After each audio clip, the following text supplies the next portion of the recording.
All righty. Well, hopefully that got your toes tapping and your blood flowing, and you're ready to sing your heart song a little bit more.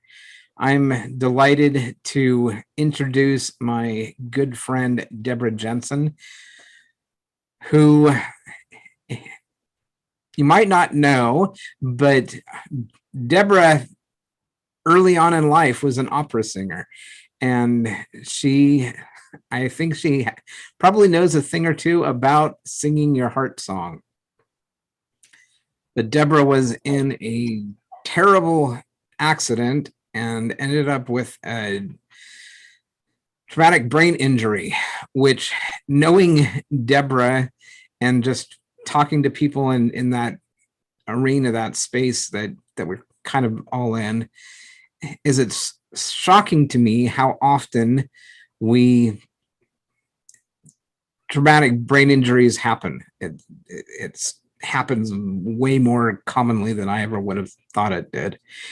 And one of the things that Debera found was that even though the doctors told her that there was no way that she was going to fully recover, she listened to a different song inside her heart and determined that she was going to recover, and not only recover, but to thrive. And now she helps people do the same thing, to overcome their difficulties in order to thrive in their lives and in their business, and to sing their heart song. So let us all welcome Debera Jensen. Thank you very much. Thank you. Oh, lovely. I'm glad I joined this party today. Love the music.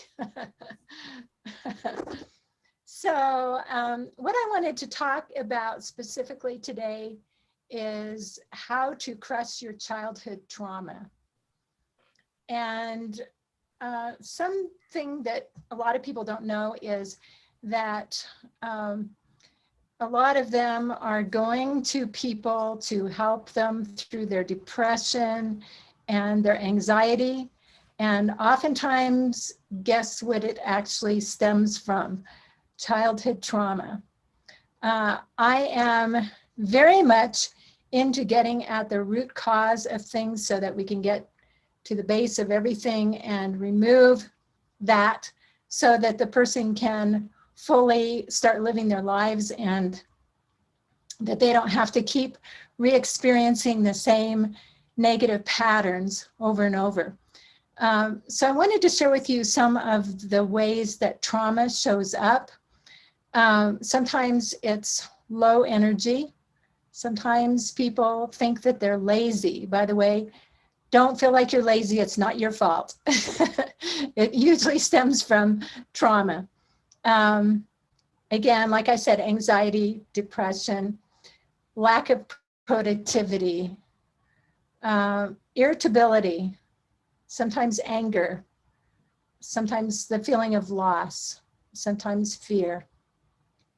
And if it's something like PTSD, sometimes hypervigilance.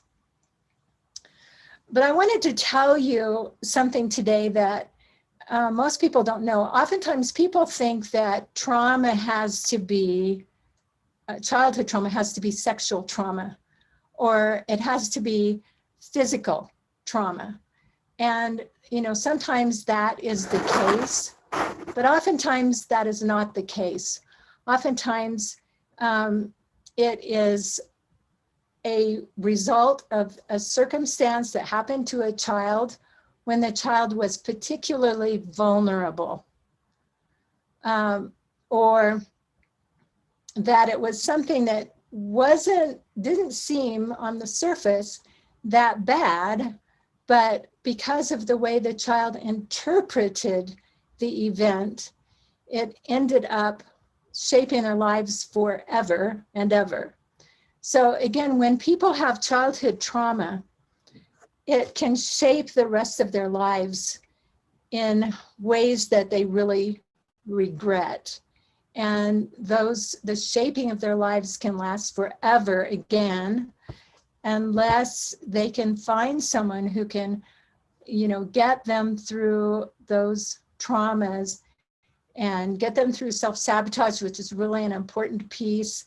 And also just to help them to change beliefs, because children especially, who are vulnerable, come to beliefs which may be supporting them throughout the rest of their lives, and again, in a negative way. So I'll be talking to you a little bit more about that. I want to give you a couple little examples. One is of a little girl. I met her as an adult, and she had, as she described it, almost like a social anxiety. When she didn't enjoy being with people, she actually wanted to be with people, but she was so uncomfortable being with people that it just didn't work. She felt like the whole interaction was clunky. She had a hard time sort of thinking. She was always in process of the situation or the conversation, thinking about what she should say next in order to keep that conversation going. So as you can guess, that was very uncomfortable. And she felt like she was uninteresting.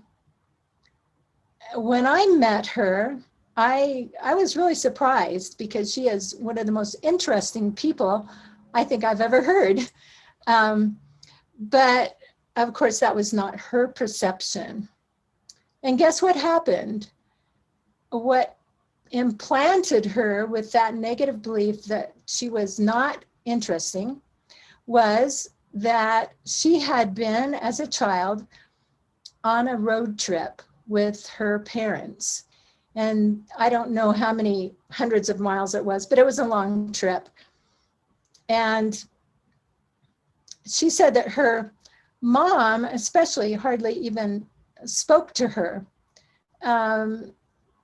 And as we realized later, I think her mom and her dad were just fairly inept at entertaining children on a long trip. but obviously they need a little practice, and we all know, if we've been parents, it takes a little practice to entertain kids on a long trip. But out of that, her perception was, well, if her mom and her dad, neither one really talked to her that much, then that must mean, guess what? That she was uninteresting. So in her mind, she arrived at that.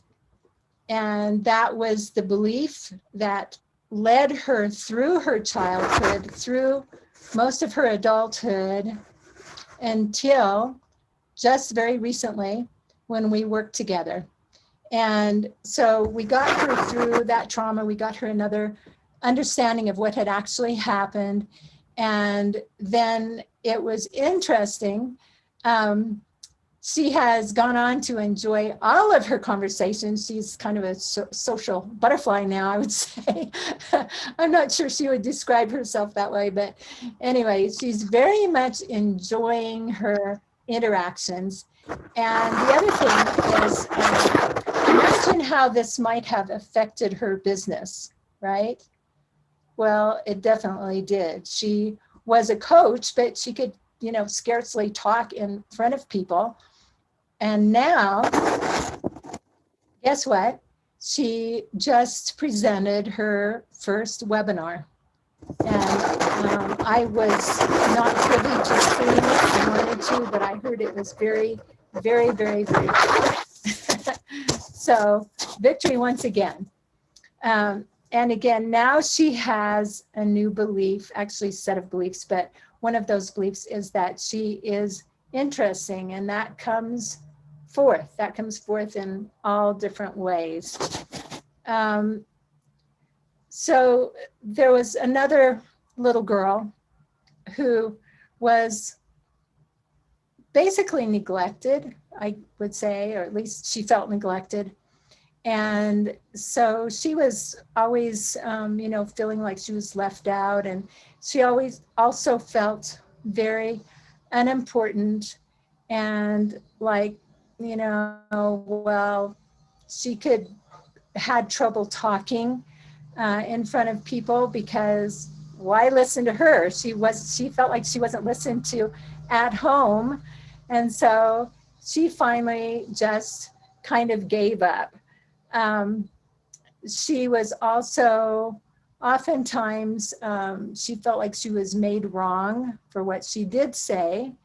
And again, who knows if the parents were just having bad days or whatever.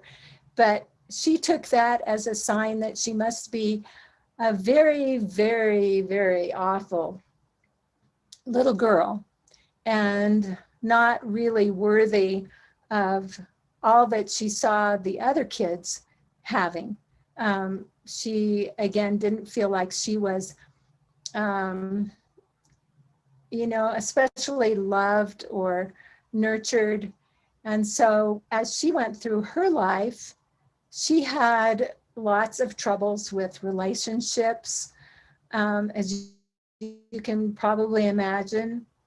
If she got into a relationship, she would often, if she felt like the other half of the relationship was maybe moving away in some way, why she would get rid of that relationship first.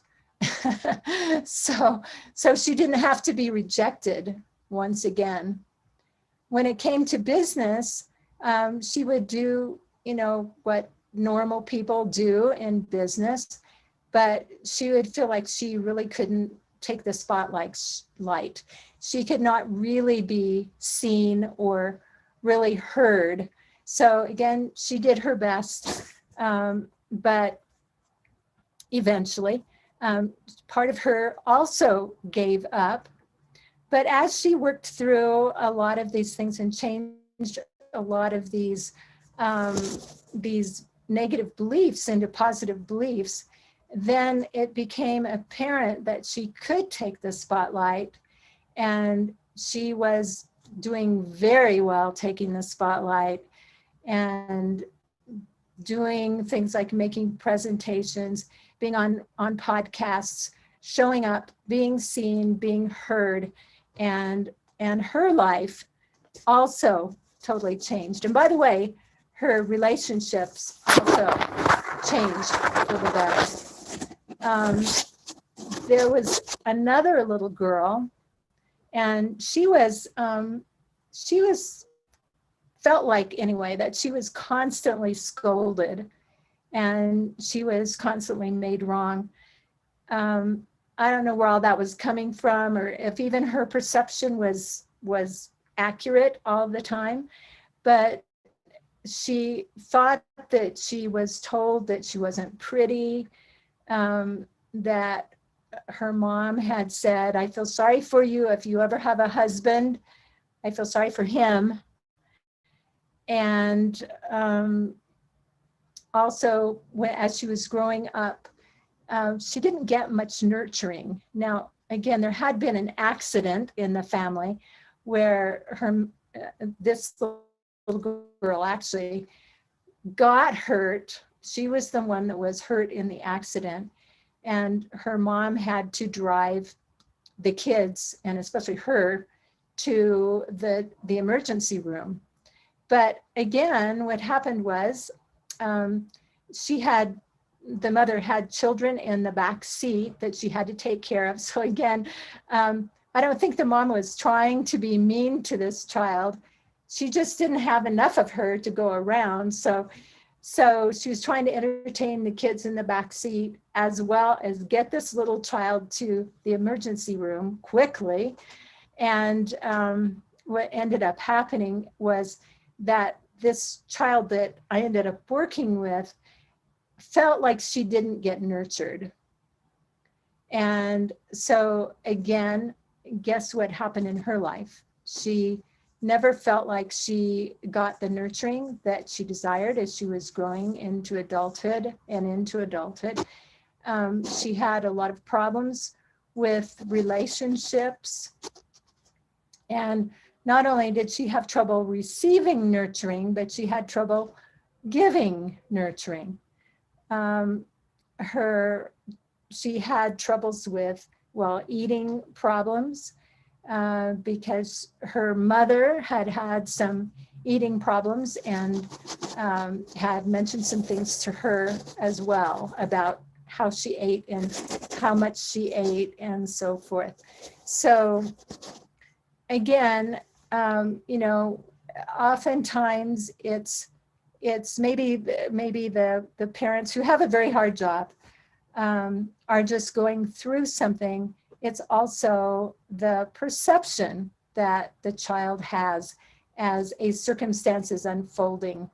But what I can say is that when people can get the help that they need, if someone can teach them how to release those childhood traumas, then all kinds of things can change, both in their personal lives and in their businesses. So again, things just get easier. Life gets easier. They have such great joy. I cannot express the great joy that they have, that they're always expressing to me. Oh, I've never felt like, this way in my entire life. Thank you, thank you, thank you. So obviously I am like really into this. And I love helping people, teaching them how to change their lives and get through the childhood trauma. So did any of you have any questions? And also I can do a little process if we want to do something like that as well. Yeah, that'd be so cool to see the process. Okay. All right. I have a million. It seems like. Why stop at one, right? If you can do a lot. So Deborah, I do have some questions for you. Yes, certainly. So how do you know whether or not you have some unreconciled, unresolved trauma from your childhood?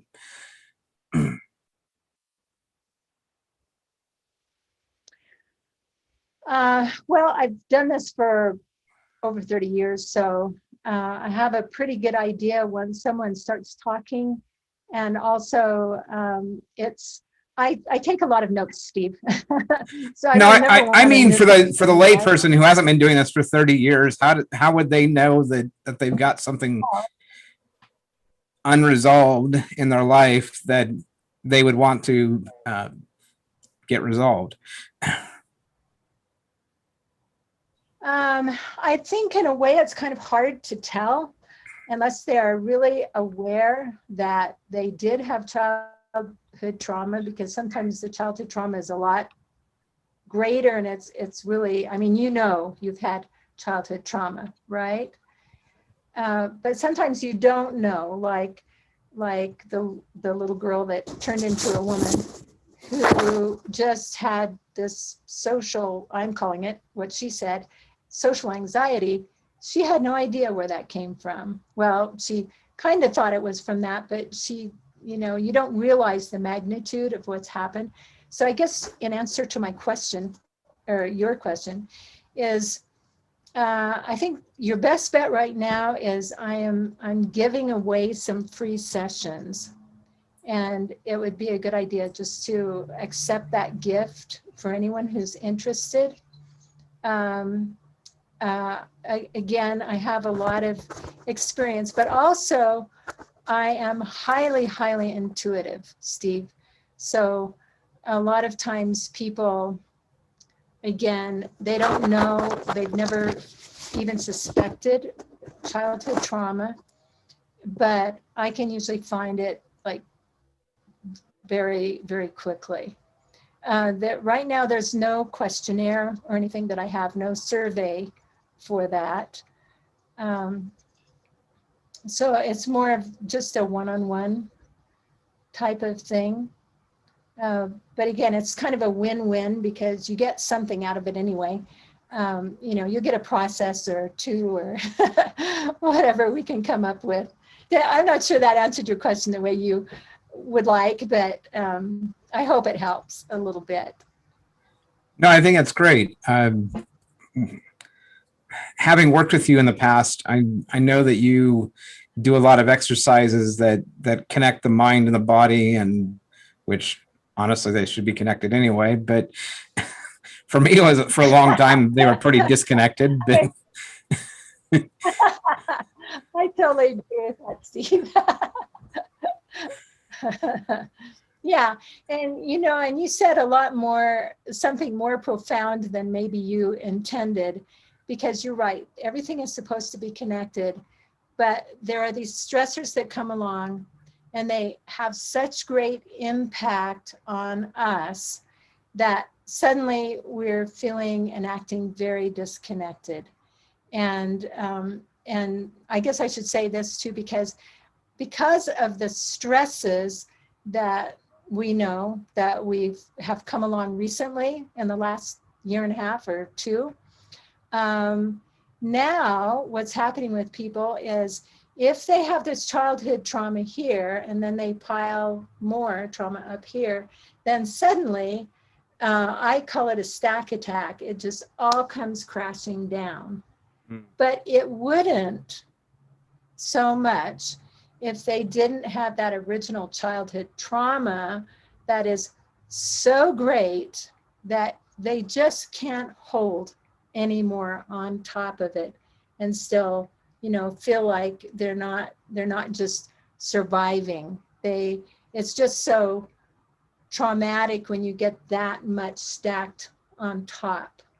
That a lot of people these days they are really having trouble dealing, but they don't realize if you can get rid of this trauma, then all of the rest of it comes down to a more manageable level. absolutely. As you're expressing that, and in response to Jules' question in the chat, yes, it is. Q&A time. But the image that came to mind for me was that of Princess and the Pea, right? So, when I've seen illustrations of it, there's a dozen mattresses on top of this pea, but every mattress on top of that pea is impacted by the pea being there. It doesn't just go away because you buried it under a bunch of layers. And on a more personal note, I remember when I was going to a therapist to get some things, to work through the depression that I was really struggling with. And the therapist wanted to go back to my childhood. I'm like, what in the world are we doing back in my childhood? I don't see any connection whatsoever with what I'm dealing with right now and what happened before. Fortunately, she was patient with me and helped me to find the connections there. But the way I see it now is it's a lot like this Princess and the Pea, where something happened years ago that might not even been nearly as traumatic as what happened more recently, but because it's been piling up for so long, that there's a lot of work that needs to happen in order to resolve that underlying issue. And I know you've got some shortcuts to so it doesn't have to take 20 years to get through it. Yeah. Thanks for mentioning it. Thank you very much for mentioning that. I think that's one of the most important parts of this. It is not therapy. This is energy work and mindfulness and things like that. And so it's very, very quick. Sometimes I call it rapid relief work because that's really what it is. People usually start feeling pretty good differences in like the first session. So it's something that, people can rarely go wrong, I think, and they can feel, that's one of the reasons I give that first free session, so people can feel if it works for them. Again, I'm always checking because I don't I don't do sessions for people if it's not a good fit. And I'm continuously checking to see that it is working. And it's very easy for me to see that because I'm seeing it, but also they're seeing it and feeling the differences. So yeah, it's very fast. I would say I'm very effective, and people just, oh my gosh, I worked with a fellow this morning, and he was very, very articulate. So I wish I had written down his words, but it was like, he never had this space before open to him to be creative and, to play in the world that like he knew he could, because he was always too depressed, too down with he also had a lot of anxiety. But when you uncover that anxiety and that depression, well, guess what? You have all this new energy to play with, and it's exciting. It's wonderful. It is, and I know that's just what we're here for, right? I know just a little bit about what that's like to be so depressed that your creative energy is under an iron lid. So, and it does feel amazing. I want to acknowledge that Jewel has some questions that she would like to ask. Oh, okay. Hi. I take it that's my cue that I can waffle now. Yes, yes. Hello, Deborah. First of all, my Hi, apologies. how I didn't. I haven't seen what you've done this evening, but from what I've read, thank you for the work that you're doing. Full stop. Anyway, we need as many people being supportive and constructive to childhood trauma as we can get. So, first of all, apologies and thank you. I'm actually in the process of writing my first book, which is about reconnection for recovery from chronic conditions, which are linked to childhood trauma. So your work is interesting to me from a personal perspective as an individual. Very interesting. Yeah. Also as a writer. I think you might be breaking up a little bit. I'm being hopefully you can actually. Is that any better? I've moved my computer about 2 centimeters. It does weird things. That's a lot better. Yeah. Can you back up about 3 sentences? I missed something now. Don't worry, it can't have been very important. A query for you, if you like. What I've been looking at is how energy, focusing from the divine, connecting to your mind, your emotion, spirit, and body, and how that entire connection through energy is the way that will enable you to recover, and the process of doing that. Is that what your work speaks to? Because I've heard you mention energy a couple of times when you were chatting, but as I said, unfortunately, I've only just been able to get in to you. So yes, yeah. It's like an open question. Well, I would say that's, yeah, I would say that's a lot of the work that I do. It is, I think it's all divine energy. Okay. Mm-hmm. I always feel blessed because somehow when I'm working with people, it feels like I get these brilliant ideas. I know where they're coming from. It's not me. I mean, obviously, I have a lot of education, right? So I'm not diminishing that. But I think it is divine energy. And besides the processes that I use, though, to answer more fully your question, also, there are some ways for people to keep open to the energy. And I'm talking about that a little bit with some people right now. So if you, for instance, there's an energy pyramid, you can actually get it online. And have you seen that? Jewel, is your name Jewel? Yes, it's Jewel. Yeah. Jewel? I answer to most things though, so You- don't worry if you get it wrong. Okay, all right.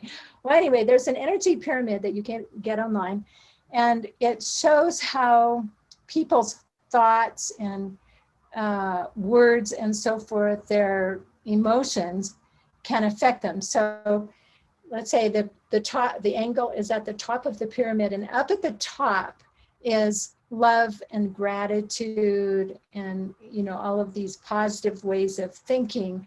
And down here below on the bottom of the pyramid is things like depression and people who are thinking negative thoughts and all of that sort of thing. So it's very important. And when I'm working with someone, it's a co-creation. I would say that I'm doing a lot of the work, but I'm asking them also to do the work because I can change. You know, we have like 50 to 75,000 thoughts a day. And guess how many of those are negative? Lots. Okay.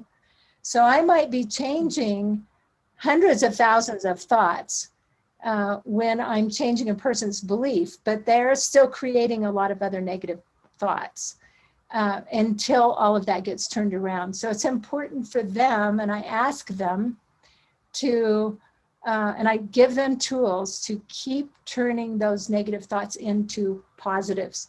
That's going to be super important because that's the, I call it the life force energy. That's the energy we're given. That's the energy we live and breathe on. That's the energy you were talking about, healing. You know, people come to me all the time and they say that they had some chronic or some kind of condition that I didn't even know they had when I was working with them on something totally different. And then suddenly they say it healed. Well, how did it heal? I didn't do anything. They did it.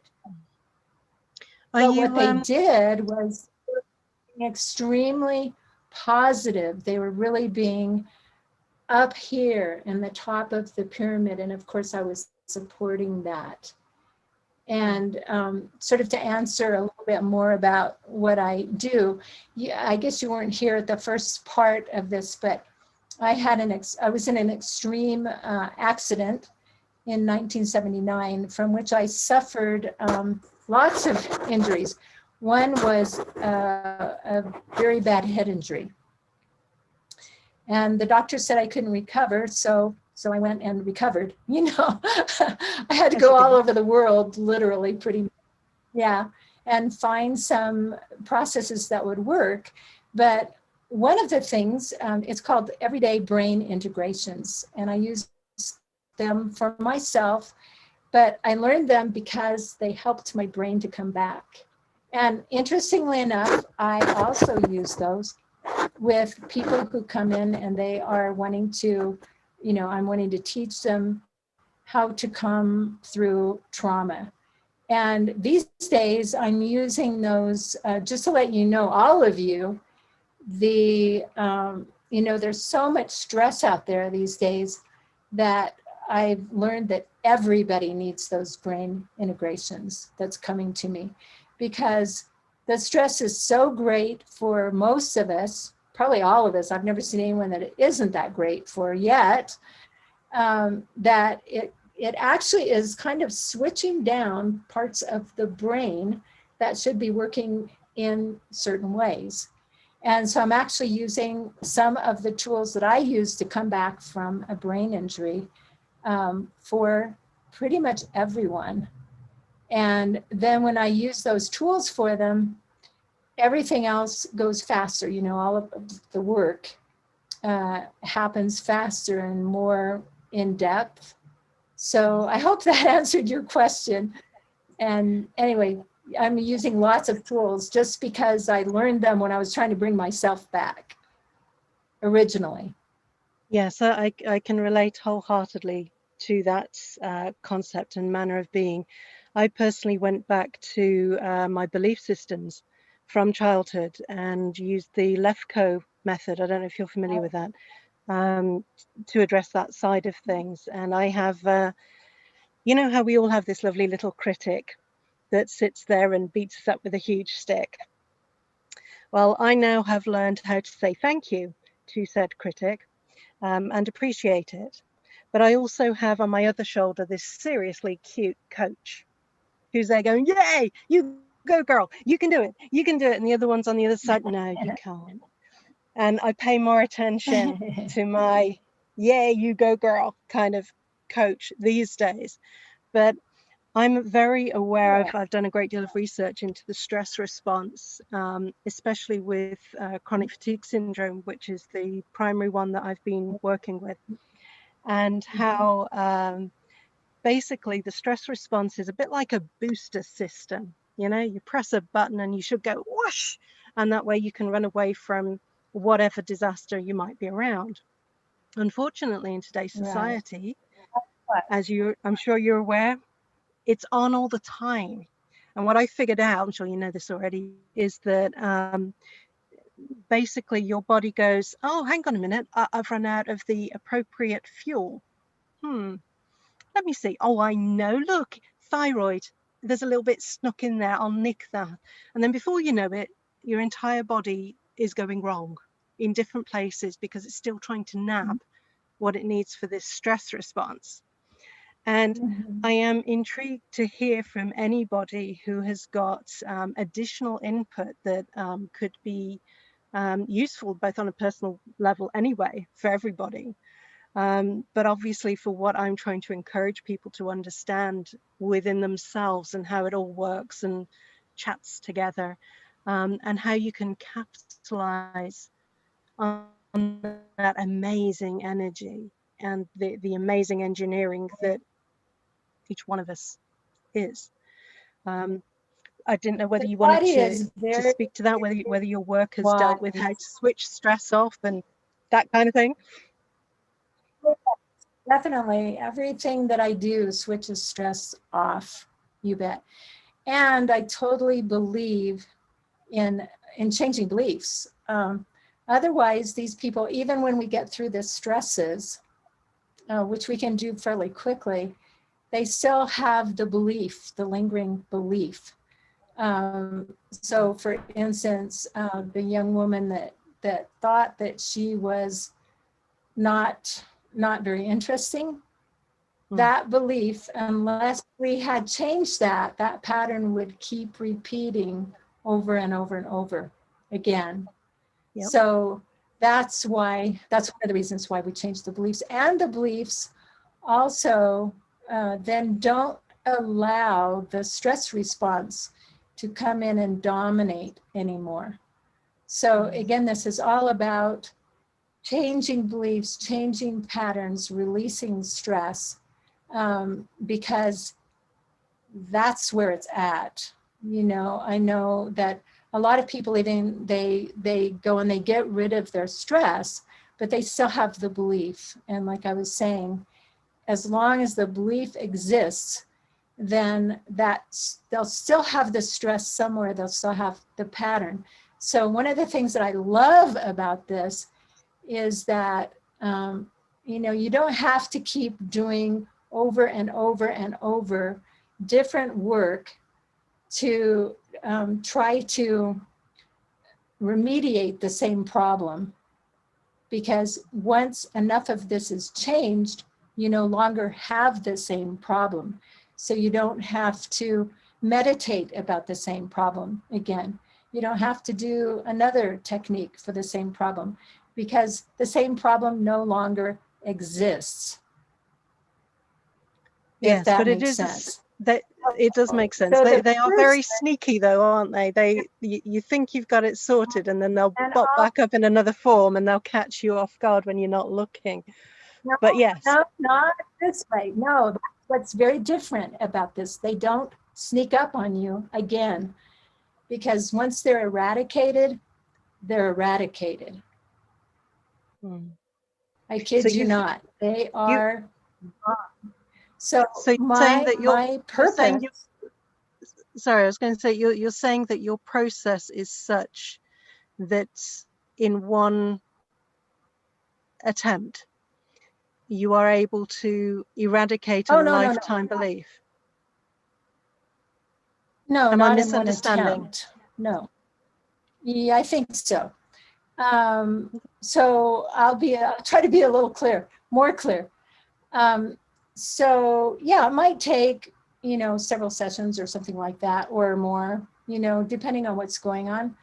But what I believe is one of the things that is so significant about this is, for me, I do not want to visit the same problem over and over and over again. I just simply don't want to revisit it. It's boring. It brings me down to a level of depression or anxiety or trauma, whatever it is that I'm going through. I'm not willing to live that way anymore because I know better. Why go back when you can go up? I mean, I'm totally passionate about this, so excuse me, but I think it's kind of like a new way of doing things. It's really new. People don't have to keep going over the same old things and suffering over the same old things. Because if they can be taught, and they can, at least I haven't had anyone that I couldn't teach yet, if they can be taught to, again, release that trauma, which is usually underneath a lot of other things, like I said, depression, anxiety, and so forth, and we can change some beliefs, and that changes patterns, and then those beliefs are holding them up here at the top of that triangle, right? Because now they're not having the negative beliefs that they did before we installed these new positive beliefs. They're not having those anymore. They're not having that negative self chatter, right? It doesn't exist because the negative self chatter was all based on these negative beliefs that they had related to possibly trauma or whatever was going on. But now we have kind of dumped out the trauma, installed new beliefs, and now they've got new thoughts that those new beliefs are generating. And they're on a whole new level. Like their lives are totally different. They have to be. They're not having the negative beliefs that they had before. They're just not. It's impossible. It's impossible. So do you deconstruct the existing belief and recognize where it originated? Or do you just choose a new belief, for want of a better phrase? How do you process that? Kind of both.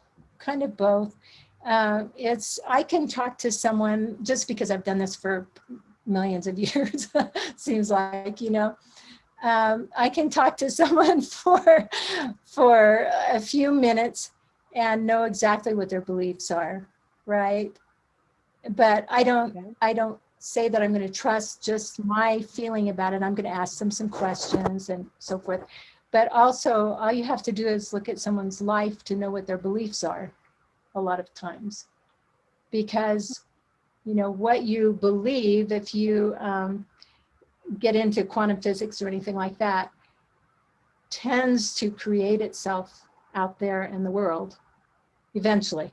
Maybe right away, maybe you have to wait for a while, but eventually you're creating what you're thinking, what you're talking about.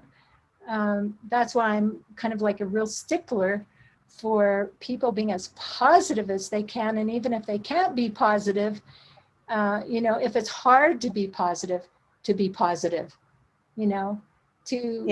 choosing as many positive thoughts as they can, because personally, well, the other thing is people don't realize how the negativity brings them down. I'm mostly positive, I'd say 99.999% of the time. And when I am negative for a little bit of time, I am tired the whole next half of a day. I'm exhausted. So, you know, that's part of what negativity does to people. And one of my clients said, because she realized that at some point, she said, she does not even give herself the luxury of being negative anymore. I kind of enjoyed the way she said it. Yeah. But did that answer your questions? Yeah, I'm like passionate about this. Yeah, it's a Yeah, totally I think you and I could probably chat about this for the end of time. I'm just aware there are other humans here who might actually want to say something. And I would just like to say, I do speak to the quantum mechanics and that side of it as well.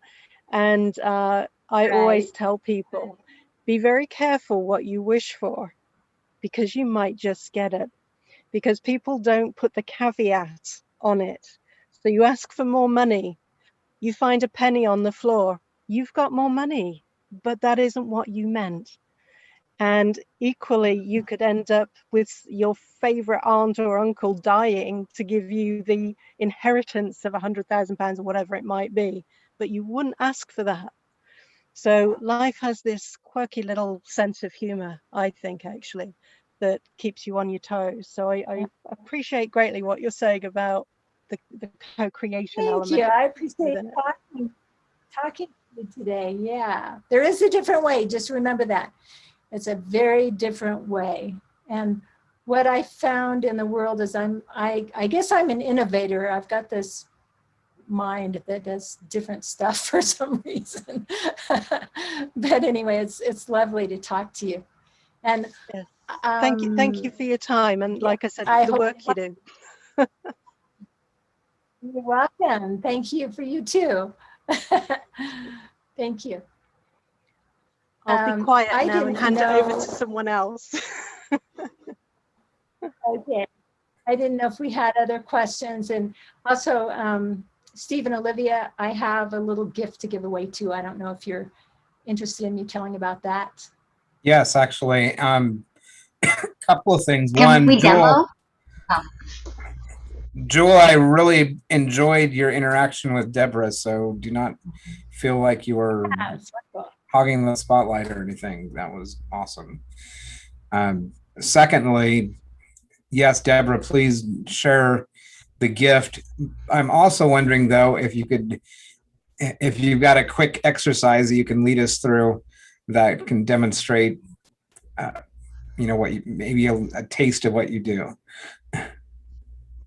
Because we still have time for a process if you can take us through that. Yeah. Okay, it won't be quick, but if you want it, I'd be happy to do it. Well, I should say this one, to kind of qualify this one can take seconds, or it can take minutes, or it can take hours, but it's well worth the wait if it takes hours. But I can show you just a little bit.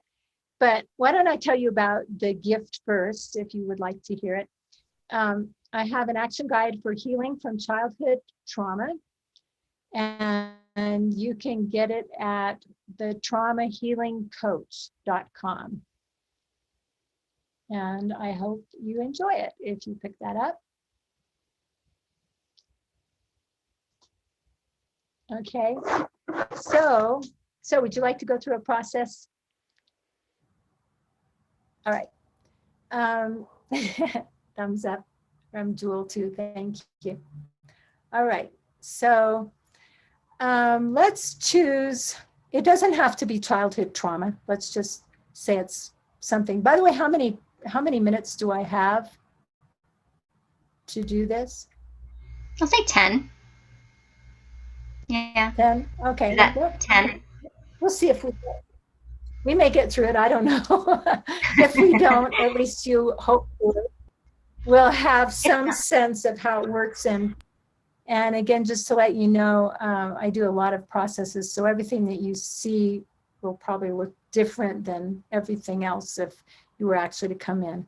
So anyway, think of something that's bothering you. and tell me when you've got it. Maybe just raise a finger or something.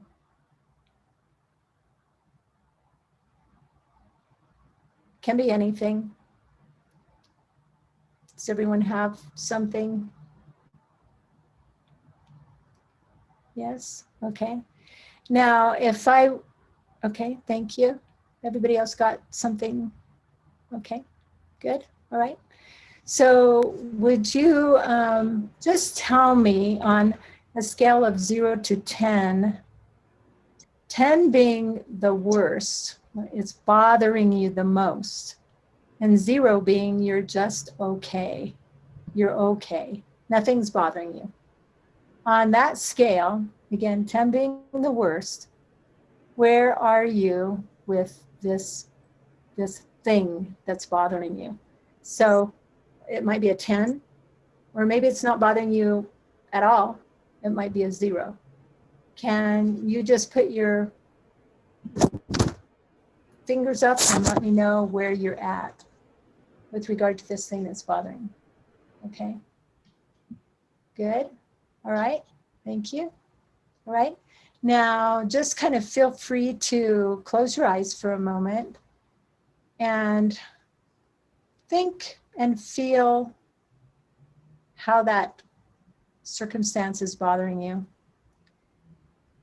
And all feelings are in your body. So think about that situation. Perhaps it's in your throat or your chest or somewhere else in your body. Just feel into that, wherever you feel it in your body. And if you can feel it in your body, just raise your hand, keep your eyes closed if it feels right. Good, good. Now you can relax. Instead of distracting yourself from a feeling or trying to mentally solve this problem, just be present to that physical sensation of that feeling in your body.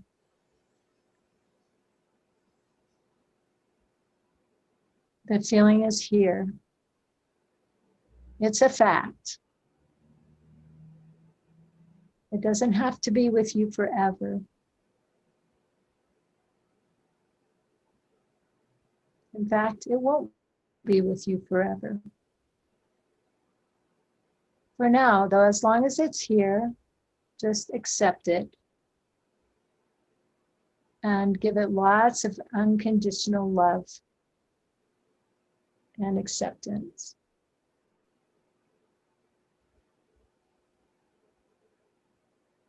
And inside that area of your body, you'll find another area of greater intensity, and put your attention in that area.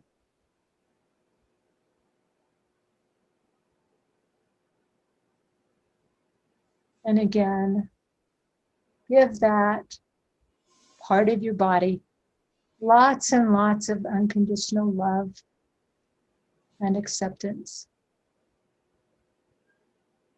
And this time, just feel all the, like a time when you've just been you felt so much love, so much love. Maybe for a child or a partner or an animal. Feel that love and just wrap that part of your body in all of that wonderful, cozy, soft, velvety, amazing love, unconditional love. And when you think that you've wrapped that part of you in so many layers of love and you think that you've done that enough, now I want you to wrap even more layers of unconditional love around that part.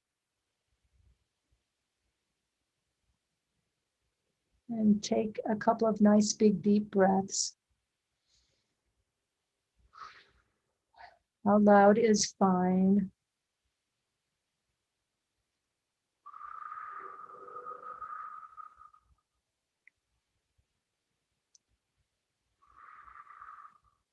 One more, please. And I'm intuitive, so I'm going to say one more still. One more nice big deep breath.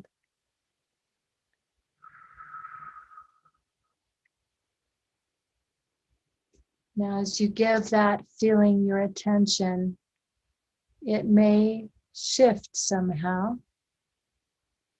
It may become more intense or less intense. It may even shift to different parts of your body. Just stay with it and let it run its course.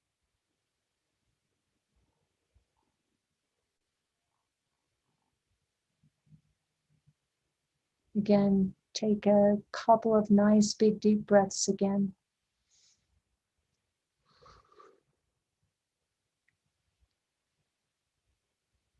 And maybe one more.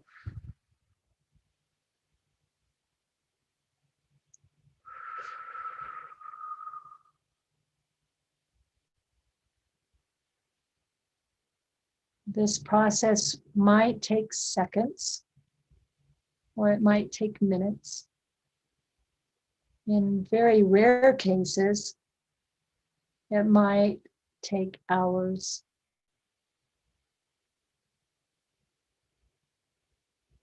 Take another couple of nice deep breaths.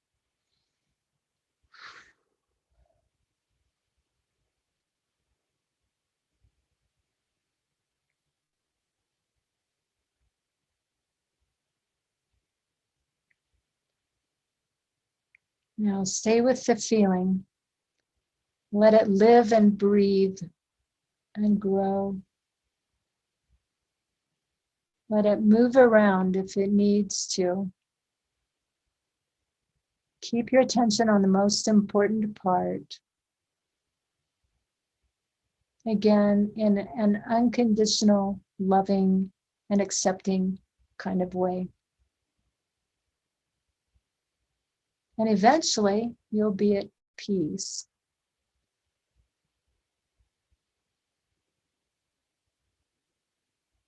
Again, this will usually happen in 5 to 10 minutes, sometimes faster, sometimes slower.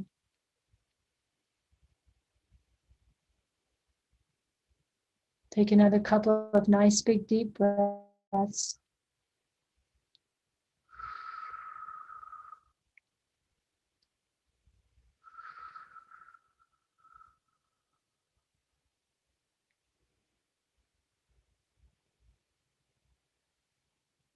How about a couple more nice big deep breaths?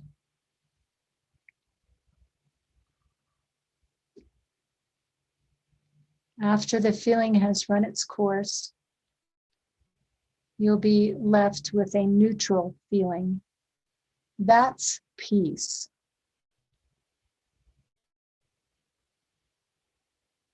You might also be filled with joy or love, or both. It's fun when that happens.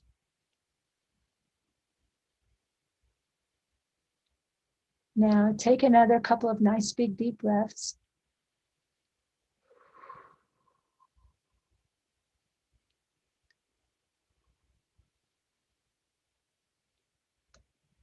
And a couple more, please.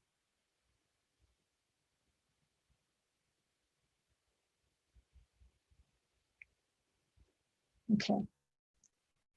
Now, when you're ready, you can raise your hand, or not your hand, but one finger, please, and let me know if anything shifted during this process.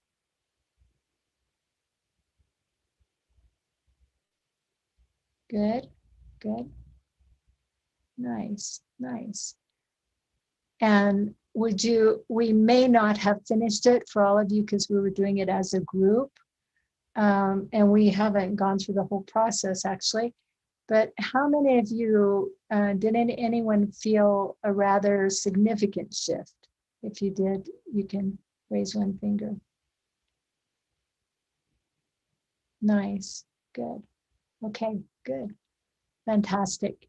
So that's just a little taste of what can happen. And when you get through this process and it's applied to whatever is the challenge that you're having, my experience is that you really are at true peace. Sometimes people will feel a little bit, they say tired afterwards, not for long, but what's actually happening is you're actually relaxed for maybe the first time in a long time. So I'd invite all of you who did this process, be especially kind to yourself tonight. Maybe have a little extra water, move a little bit if it feels right to you. Maybe have a little extra sleep if it feels right to you. I would say just do whatever it feels right to you to do in order to nurture yourself. And again, if you wanted to go on, of course, we could do that. So I invite everyone also for a free session if you like.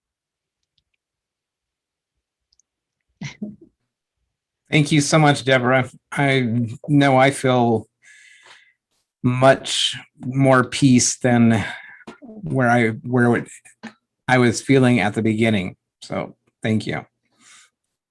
Good. And I'm going to stop the Thank you so much, Steve. recording.